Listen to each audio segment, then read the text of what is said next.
Bonjour, ici Alexandre Piriou, en direct du Mali, où nous allons aller à la rencontre d'une toute nouvelle tradition religieuse que vous ne connaissez sûrement pas, les Dogons. Pour vous faire un résumé, les Dogons sont un peuple du sud-ouest du Mali et de la boucle du Niger. Nous allons y rencontrer là-bas plusieurs femmes et hommes vouant leur corps à la religion. Et plusieurs cultes sont importants dans cette religion. Nous avons premièrement le culte du Lébé, qui est un des cultes les plus importants dans cette religion, et le culte le plus important, qui est le culte des ancêtres, qui propose de sacrifier un animal et de le saigner, et ceci est en faveur du dieu Amma, qui est le dieu le plus important. Ensuite viendra le renard pâle, mais nous en parlerons plus tard dans notre reportage. Donc nous allons commencer notre périple en allant tout en haut de la falaise du Bandiagara.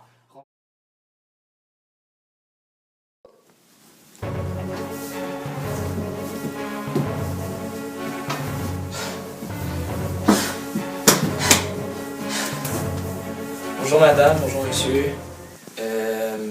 Je viens vous interviewer à propos de votre religion. J'aimerais en apprendre un peu plus sur vous. Et je vois que vous avez plusieurs instruments religieux ici. J'aimerais bien approfondir mon sujet à propos de ceux-ci. Pouvez-vous m'en parler s'il vous plaît? C'est une statue très importante de notre culture. Elle représente l'un des 8 ancêtres qui a fondé ce monde. Ces ancêtres ont été élevés par le renard pâle, le fils du dieu Amma, qui est le dieu qui a fondé notre religion. Ensuite, madame, j'aurais une autre question à vous poser, toujours dans le même sujet. Qu'est-ce qui se passe quand vous accouchez d'un enfant? Est-ce qu'il y a plusieurs règles à suivre ou expliquez-moi en plus? En fait, quand moi j'ai accouché de mon premier enfant, j'ai dû faire cela dans la maison de mon père, aidé de ma mère et de sage-femme. Ça se passe dans la pièce principale de la maison et après l'accouchement, j'ai dû rester 3 semaines puisque c'est un garçon. Et si ça aurait été une fille, j'aurais resté 4 semaines. Je dois rester là pendant 3 semaines parce que je suis considérée comme un peu et dangereuse après un accouchement. Et par la suite, quand le temps est écoulé, je me fais purifier à l'aide d'une écorce de yulo, qui est une sorte de bouleau. Et mon mari m'a rasé la tête. Bonjour monsieur. Il y a longtemps que je me suis questionné à propos de l'animisme dogon et des cultes liés à cette religion. Pouvez-vous m'en apprendre un peu plus, s'il vous plaît? Alors, premièrement, le culte du Lébé, qui parle de la réincarnation d'un ancien Dogon qui pousse son peuple à monter la falaise du Bandiagara. Et pour monter cette falaise, tu dois avoir un morceau de terre.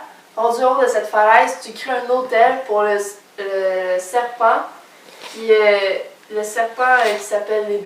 Alors, deuxièmement, nous avons le culte du Binou, qui est consacré au dieu Amma. Et ce culte consiste à tuer un animal, en fait l'égorger et le faire saigner.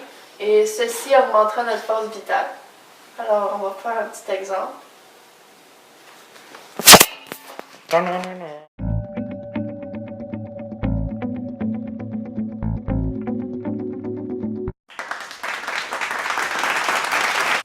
Donc, nous sommes de retour, les amis, après ce long périple tout au long de la falaise du Bandiagara. Nous avons fini notre épopée au Mali. Et nous avons, je pense, bien approfondi notre sujet sur l'animisme dogon, qui est toute une religion, mes amis. Et oui, toute une religion. Et je vous encourage fortement à aller en apprendre plus sur ce sujet-là. Il est temps pour moi de partir. Donc, à tous ceux qui sont en onde, dans le prochain épisode, nous allons aller en Australie afin de connaître une toute autre religion, ainsi que les habitants de ce pays, que j'ai envie de dire assez impressionnant. Et restez en onde, mes amis, car après la pause publicitaire, nous allons aller à 24h CH ainsi qu'au prochain bulletin sportif du Canadien. Merci.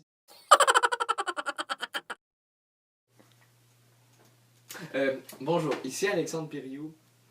Ben ouais! Je sais pas. Je propose de sacrifier un animal. Et ceci est en faveur du dieu Allah.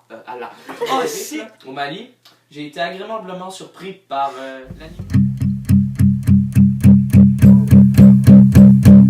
There's a fire starting in my heart, reaching a fever.